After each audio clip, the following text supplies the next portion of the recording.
Hey everyone, Margarita here. I'm going to film this episode today on some of the false reports that I mentioned in the last video of the ongoing crimes of Special Tree Spinal Care Facility in Romulus, Michigan, where my dad has been staying the majority of his injury. And I did mention how I spoke with the very first hospital, which was Beaumont in Royal Oak, Michigan. I mentioned that I found a piece of medical documentation within his file about a month later, which was false. And my mother I knew she had pulled the staff aside, and that's how the false information got entered into his Beaumont file.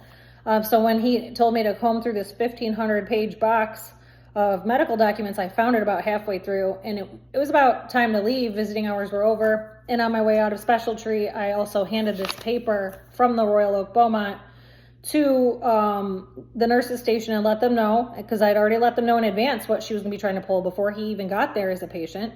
Then I pulled this paper and I said, see, this is exactly what she does. This is not correct information. This is all false information. This is what she does. She's been doing it for decades.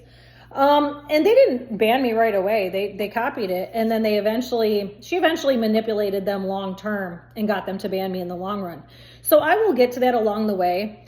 And I'm going to do the Royal Oak, Michigan Police Department report that I made after climbing the chain at the Beaumont in Royal Oak, Michigan, and getting nowhere. I'm going to read that in this video as well. Now, along the way, because these police reports were spaced out, made along the way, basically until I was banned, things were really chaotic. And mind you, I have 5 brain injuries. I'm considered permanently disabled. I'm permanently injured. And I live with continuous waxing and waning pain and suffering, and in the 5 brain injuries and the symptoms from the carbon monoxide. I lived that way since the day of my injury a little over 7 years ago. So while all of this is going on during the course of all this, I'm running back and forth all over the place, trying to make sure my dad has clean food for dinner every night. I spent half the year sleeping on my friend's couch, making sure I could get to my dad, not going home. I was staying at my house in Ohio for the first year of his injury, and then came back to my house January 8th of 2024. So I'll get more into that down the line because I'm going to do these in order.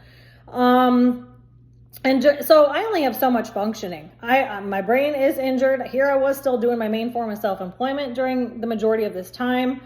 I believe I pretty much retired about a year into his injury from that. And it was also due to the $100,000 in damage done to my home, because I only have so much functioning, and I had to work on the house at a rapid rate. There was time limits on everything. And with how the checks were being dispersed in units, I had to work quickly and be available to do it immediately once each check came. So this was all going on at the same time, while the majority of this time I was still trying to work. So as these police reports are made, here I am losing functioning, suffering myself, dealing with a homeschooled child who suffers the same injury as me with a little bit different effects. But it was so chaotic due to my mother's crimes, all these rushes back to the hospital that she was creating for him, and then rendering him helpless with no cell phone and not letting any of us know that that's what happened. And then we'd find out about a day later. And it was causing I'd have to drop what I was doing and run off so many times. And I could have been in Ohio, or I could be nearby, it didn't matter. But all the running around overall during all of this, and my own injuries, which I was still trying to rest and recover from initially, because that's been ongoing since the time of my injury. I still haven't had proper rest, recovery, and proper treatment all along the way. So as this goes on, my functioning starts to decline. And it is, I'm having more exposures because I'm going out and about in the world. I'm, getting behind cars and going into different buildings, and for the most part, I remained carbon monoxide free for the most part, but all that running around with the brain injuries, it by itself was a huge problem. So it was basically wiping me out, which also contributed to me permanently retiring as well. Now I do have other things lined up and planned, but all of my plans, which I had planned years in advance, are all on hold, and there's nothing I can do to make it move any faster because it's in other people's hands. So all I can do is basically make the videos and hope that the truth all comes out in a timely manner, and so that way I can move in one direction or another a little quicker and try to pick up the pieces of my life, because my life is also destroyed due to my mother's ongoing crimes. And I'm not ever going to be 100% okay, no matter how much treatment I have. I'm going to be like this for life. I'm aware of that. I knew how bad the injury was. So during that time, I'm making all these police reports they're spaced apart, but as time's going on, I'm suffering more and more symptoms and more visible effects. So these people who are taking these reports, they're not educated on brain injuries and the effects of brain injuries and carbon monoxide poisoning both. So they're judging me on what they visibly see, and here I am in extreme chaos running all over the place. I'm barely getting through each day. I'm just trying to make sure he's not killed in the meantime. I'm just trying to basically make sure my son's schoolwork is done, and I was still working that first year, so I was trying to make sure I worked at least 2 to 3 nights every weekend, because that's where the money was, and I could control when I worked. So if I really didn't feel good, I just didn't go, but I wouldn't try to attempt to work any other nights because that's not where the money was. I had to try to make sure I was there on those good nights. So I had to try to do everything I could to make sure I was functional on the weekend to try to go to work. And eventually, after I had the fourth and fifth brain injuries, it like totally wiped me out. That with my dad's situation, because they happened after my dad's injury, the fourth and fifth ones. So all of that together just completely wiped me out altogether. But my other forms of income are just on hold due to other people's actions, and they still stem back to my mother's ongoing crimes. So I'm going to read the piece of paper I spoke about and what was going on at Special Tree in the last video that I released that was falsified. And this report was made the day after my dad's injury. So a little less, it was probably about 24 hours from the time he was admitted and went into surgery that I had made this report. Because mind you, I did not go back to my house in Ohio for about 4 or 5 days until after my mother had returned from California, and he was off of the ICU unit at this point. So when I asked to speak with her name was Abigail Berlin. She works at the Royal Oak Beaumont Hospital. She wrote a whole false report about me. Again, not understanding brain injuries, even though I'm sitting here telling them I have numerous brain injuries and severe carbon monoxide poisoning that I am under treatment for and have been for years. Regular treatment at this point, because treatment had not stopped at all. I still had to treat regularly, and I still had the ability to maintain working enough and providing enough funds to keep it rolling. And I knew if that stopped, there was going to be further issues and I was going to be suffering more symptoms. I did know that in advance. So it did eventually lead to that. So when these people are looking at me and writing these papers and putting in this information in there, they're not educated to make a judgment on what they think is wrong with me and then confirming with my mother the delusions that she tells everybody for decades. So now due to all that chaos and all the crimes and running around and back and forth, and I'm not resting, and I've got all these brain injuries, and I never had proper rest recovery in the first place. So yeah, I'm suffering more and more visible effects as this is going on with each of these reports that I have all laid out here, because there's about 6 of them.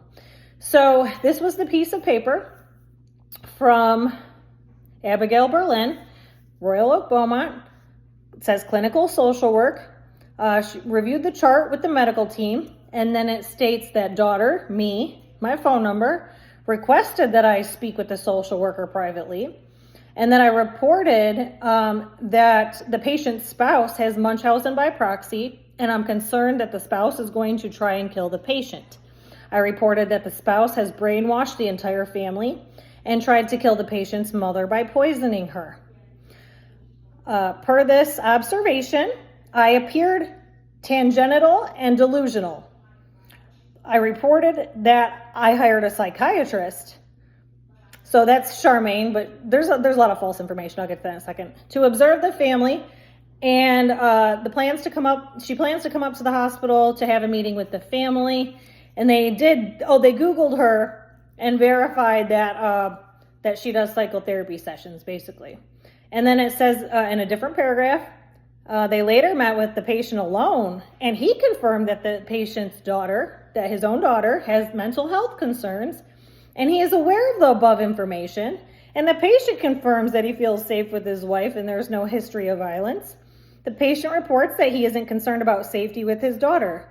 They also asked him if he felt that if I was a threat or a potential harm to myself and others, or himself, and he confirms that the above behaviors are her baseline and she's never gone further than that and doesn't have any concerns for safety.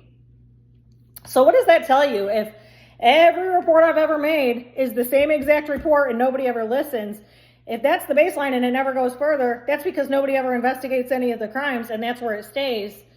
Now, back to, so they're referring to Charmaine, who had been involved at about 3.5 years, three and a half years at that point. And it said something about, and tried to kill the patient's mother by poisoning her. So if you view the video on my mother contributing to my grandmother's death, that is what I was talking about in that video.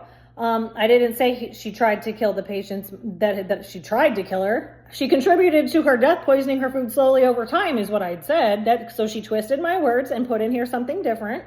You can view it in my video. I had already posted that. First of all, the words she described to that I appear, delusional isn't a look, first of all. I look delusional. What does delusional look like? And again, numerous brain injuries, severe carbon monoxide poisoning, left incapacitated, brain sagging, brain swelling, brain burning, 50-60 severe symptoms, day in and day out for 3 years straight. At this point, I had been living, my brain had stopped sagging, about 2 years prior to this. So I made a significant cross the threshold significantly about 2 years prior to this, but still ongoing treatment. I was still undergoing ongoing treatment. It's still going on today. It's going to be going on for life. So she has no knowledge or, she doesn't have the proper credentials to judge what I look like, my internal injuries based on what I look like. So false right there. I mean, this is a very short page and all this information and most of it is false. So she has no right to judge me on what I look like. So you can view my videos because I talk a lot about how all these people judge me on what I look like and how I'm not injured because of what I look like. So I posted a couple videos as well about that because I have ongoing problems with that. And so the fact that he's confirming that I have a mental health concern, that's never been real. I believe the reason he stated this. Now remember, I did state that he was pretty with it after he smacked his head off the concrete and was split open. He was with it more than he was all these other decades about who my mother was as a person and what had been going on until he got significantly re-injured by her. And now the fact that he stated that, the reason he stated that is because for decades, while my parents are alone because they have no other children, there's nobody there with them most of the time, my mother's been sitting there since I was a teenager, repeating to him how I have a mental disorder at dinner with just the two of them over and over and over and over for decades. So I do believe that's the reason that had come out of his mouth because that's never been true. That's not real. If she has documentation stating that, it's false. It's false documentation. I promise you that right now. I had no medical history, no mental health history. Prior to me hiring Charmaine and to bring her in to document the ongoing crimes and watch these crimes play out in front of her face. I did not bring her in because of my disorder. I'm not the one with the mental disorder. If all these crimes were not going on, she would have never been brought in. She was brought in due to my mother's ongoing crimes and her undiagnosed mental and personality disorders. Flat out, no other reason. That and because I was near death and the people around me were screaming her delusions in my face. So it was an additional problem. Now he's saying he feels safe with his wife. There's no history of violence. No, there's no history of violence. She puts the poison in the food. It's not physical violence. And there's a history in his primary doctor's file with all the urinary tract infections, all prior to his injury for years. So that can all be found. Now, he reports that he feels safe with me, whatever. And that's the bottom line. I don't really ever go past that when I make the report. Well, yeah, I look crazy when I tell people my mother, of course, because they think of their own damn cookie baking mother. And then they think of her age and she's just walking around free, so they just believe whatever. They just believe whatever the mother says. Now here at the bottom, It says, same person interviewed my mother and informed of continued contact regarding me, and updated my mother about the continued contact, even though she was way out of town. This is days into his injury. She's never even been back, not even planning on coming back. And they've still contacted her by phone, it looks like. And that I appear to be delusional. It's because of the words and what's coming out of my mouth and what I'm saying is going on. No one wants to believe that that's reality. That's why it looks delusional to these people and why this is still going on all these decades later. That's why I left when I was 18 years old. Now, it says that my mother's considering implementing a password or confidential status, and that I have ongoing continued mental health concerns and substance abuse use issues. Those are delusions. None of that's ever been real. She is the delusional one, as I stated to this woman up front. I've never had a drug problem ever. I've been doing nothing but working my ass off my entire life from the time I was 14 to the time of my injury when I became laid out at the beginning of 2018. And even then, I still produced income as a self-employed individual. I may have been off for some months sometimes, but I did continue producing my own income and paying all of my own bills with no help. So those are all delusions. She verified all of this information that I gave her. You didn't even call the professional who's been involved for years. And the reason she was brought in because of all these crimes, didn't even verify it with her. You just Googled her. And then you verified it with the deranged lunatic who keeps making the false reports and committing the crimes. Point blank.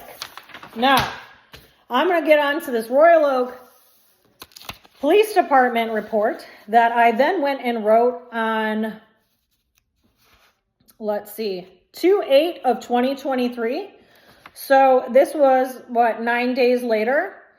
And it's written up as suspicious circumstances. And they did tell me up front that they're not going to investigate. And I said, I don't need you to, because they also knew he wasn't staying there very long. I said, I don't need you to investigate. I just need it reported on paper. That's all I need you to do. I need you to get it on paper because I already know what's going to happen in the future. And he said, okay, that's not a problem. Go ahead and write it out and we'll scan it up into the system. Now, the other thing is, Royal Oak police have never been manipulated by my mother. So if I'm in contact with the police department that has no contact, who's never met my mother or had delusional phone calls from her, or an agency that's never had delusional phone calls from her, I seem to never have a problem. If they meet the real me and there's no prior delusional phone calls in advance, there's never any problem. I'm usually taken very seriously.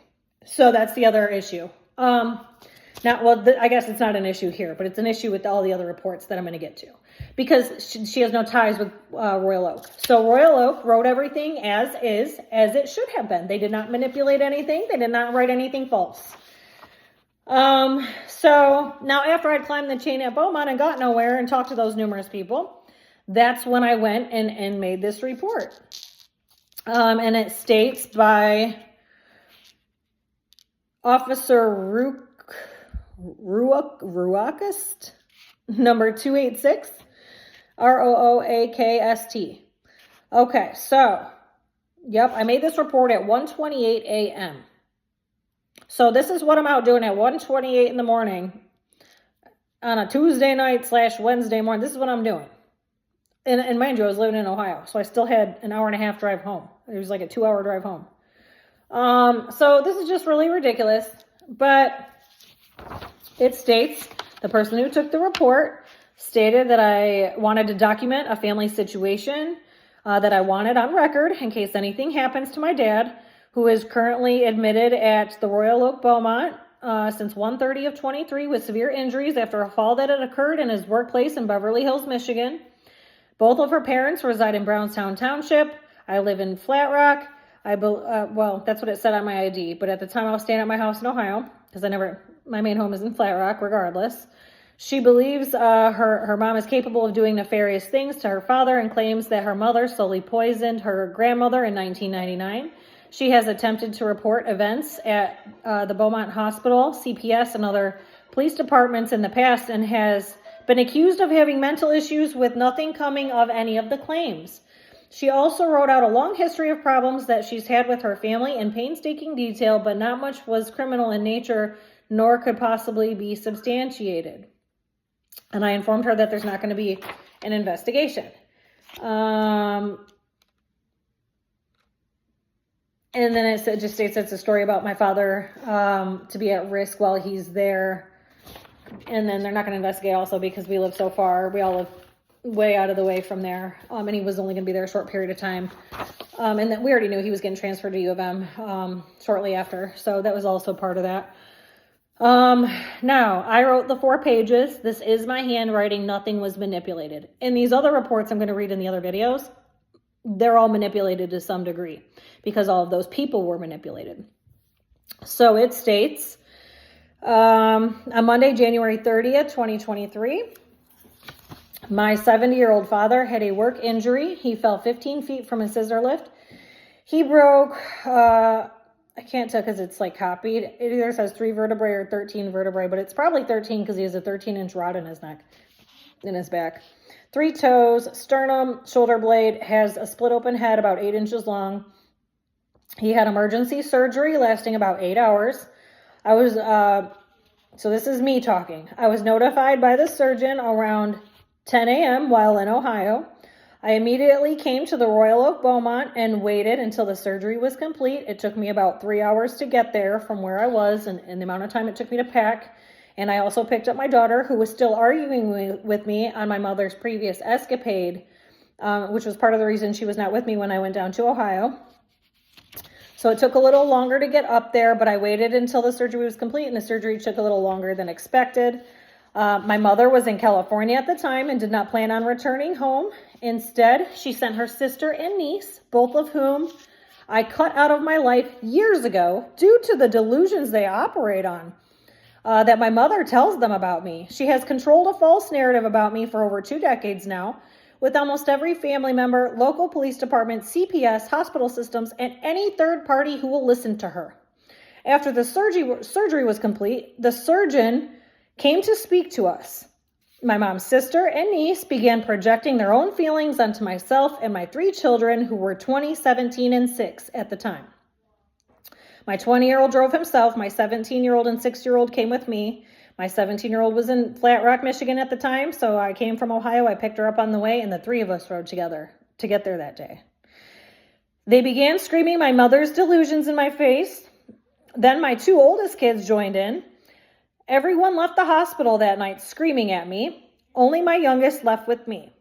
Whatever information my mother fed her sister and her niece was to cause the incident intentionally, to try to paint me to appear mentally disordered. My mother continued to stay in California at a distance because she likes to throw stones and then hide her hands. The only reason she returned home was because my father's work booked her a flight home. If she did not take it, it would have been another big red flag. She finally appeared at the hospital 4 days later. That was page 1. In the meantime, she sent her sister to harass me and chase me from the hospital room, screaming more delusions at me. This was a few days later. I was the only next of kin there with him for those 4 days. My father is now permanently disabled and could not feed himself. I was in the middle of feeding him when her sister chased me from the room. Just prior, my mother had called my father's phone. I slid the answer button for him to speak to her. She twisted it around the staged event from the night of the surgery as if I had a mental breakdown. I began piecing together my mother's crimes about 3 years ago, and that was when I hired Charmaine to watch everything play out in real time. I could tell that by the way she was talking, she portrayed to everyone that I was the one with the mental disorder and she was in control of my care. She acted as if she spoke with Charmaine 3 times that day. I later figured out it was only once, over my so-called mental breakdown.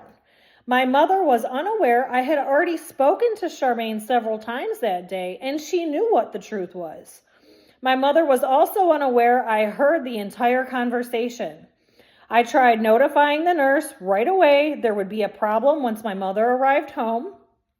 The story she has been spinning in the background for 22 years at that point is that I have a mental disorder and drug problem. She admitted this in front of in front of Charmaine, me, my daughter, and my dad in October of 2021 when I confronted her about attempting to murder me Labor Day weekend of 2021. Because she did, I'll get to that separately. She was caught.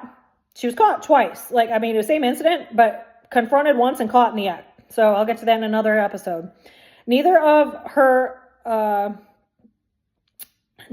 these have ever been true about me. So the mental disorder and the drug problem, never been true. Nobody's ever verified that either. She's never showed any documentation. If she's ever showed anybody documentation, it's not real. She was also caught in the act of attempting to murder me by myself and a lady who worked for me. And then again in Charmaine's office a couple weeks later. Was it a couple weeks? I believe it was a couple weeks later. It was because of the gas leak. I couldn't travel back up to Michigan. I had to stay in Ohio away from it because the gas leak was the particles were so heavy and high, and our lives were in danger. So we couldn't make it up here physically right away. So that came out a little bit later, and that's the reason for the delay on that. And it was also the reason for the delay when I did eventually report it. Then it says, all local police departments refuse to take my reports on that and refuse to return my then 16-year-old daughter, who my mother kidnapped and refused to give back. Police believe my daughter lived with my parents and that they raised her, refusing to investigate. I have not been to Beaumont to visit my father at the same time as my mother since her arrival home. My mother has been poisoning batches of food since I was 10 years old. I bought my first home at age 18 and never looked back. I have several dated and frozen samples of poisoned batches of food that she used my kids and my dad to sneak into my house. Not really sneak. They just walked in and they'd set them on the counter. And she would just give them to them and tell them to bring them to my house. That's how they would arrive at my house. Which then I would throw away or freeze and date the package. The day of his injury, I found what I believed to be a batch of her poison treats in their fridge as I went to pay some of their bills, cancel his upcoming vacation, and bring his truck home. I took a picture of what was left on the plate and a sample to freeze. I believe this could have played a role in his fall. I immediately notified social services at the hospital of her past known actions and what I found. The first person I spoke with was Abigail Berlin, the person who wrote that report that I read first. I stated not to release my father into my mother's care as she is very dangerous and will try to kill him either by poisoning his food or pushing him down the stairs once he returns to his home permanently disabled. I gave her Charmaine's name and phone number. I then left the same message for Abigail's boss, but got no response. I also spoke with Emily from the Patient and Family Experience Department, but she refused to take my report. I also notified the main number for Adult Protective Services in Michigan. I then gave a more in-depth report with Terry Knorr from North Star Care Management, who was sent by Workers' Comp to oversee my dad's care. So she's the lady in charge of coordinating his care for the Workers' Comp agency, for the Workers' Comp insurance company. And I spoke with her on 2/7/23. I spoke with her for about an hour. No one has ever taken my report seriously, although Terry Knorr did direct me to a specific department within U of M Ann Arbor, who will be in charge of my father's care once he arrives in the next day or two. I stated that Charmaine wanted to make an in-person visit with my father at some point, especially due to the massive head injury. I offered to pay cash for this visit if need be. For some reason, she does not think Charmaine will be able to be involved at all with coming in to speak with him for, I don't know. I don't know how that's possible. If I'm paying cash and this woman's been involved due to the ongoing crimes and my dad is at risk because of my mother's ongoing crimes, that makes no sense. But she tried to say that she would not be allowed to see my dad. I'm not asking their company to pay for it. I just told you I'm paying her cash. So that makes no sense. And then she refused to believe anything that I was saying about my mother. And as soon as my mother returned home 4 days later, she completely manipulated her and got her on her team to operate against me on all these delusions and continued from that point forward all the way until I got banned. So that went on for the whole 14, 15 months until I was banned, dealing with that woman as well. Because I believe she's involved in some of the crimes, which I can later prove down the line as well. I'll get to that in a different video.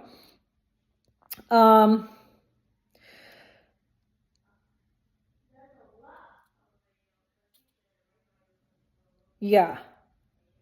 My mother took complete control. Oh, okay. So then I began to tell her after she stated she doesn't think she's going to be able that she's going to be able to participate and see my dad. She then states, I told her about how my mother took complete control over my paternal grandmother's care when she was dying in 1999 at the same Beaumont, which was then Oakwood, located where my mother was an employee all those years.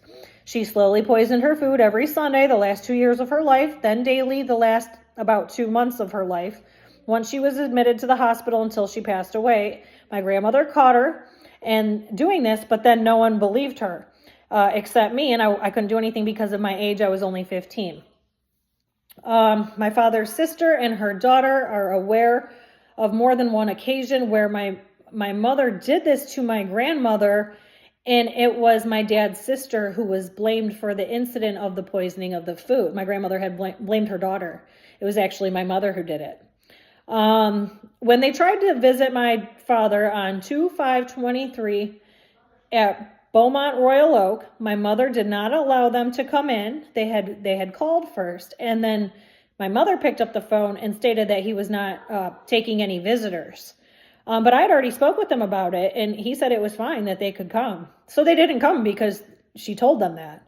My father is unaware of all this. I never told him. I think I eventually told him way down the line. But personally told me it was okay for them to go see him. My father's life is in danger. No one will take the report seriously, and I am worried she will either poison his food until he is dead, just like my grandmother, or push him down a flight of steps the first chance she gets him home alone in their home in Brownstown, Michigan. Nothing at all was manipulated. That officer took me very seriously, typed everything up properly. There was no issue there. And like I stated, there was reasons it was not looked into. And there wouldn't need to be at that point because technically no crime had been committed yet. And the reason for the report is because I already knew what was going to happen going down the line. And that's why I wanted that done in advance and how I tried to report it in advance. And nobody will ever take me seriously. And these are the delusions she tells, which are all stated right there in that first page I read by the first person I tried to tell. And then this kind of gets a little repetitive because I try to tell numerous police departments as he's getting transferred to numerous hospitals along the way. And some of them have completely omitted my reports and they're not even in their system at all. So I'll get to the next one in the next video. I just wanted to get the very first set of papers and the first report that I did right after his injury on film. And I'm going to upload this one first. And I'll be back with more of the other cities' reports. Thanks. Bye.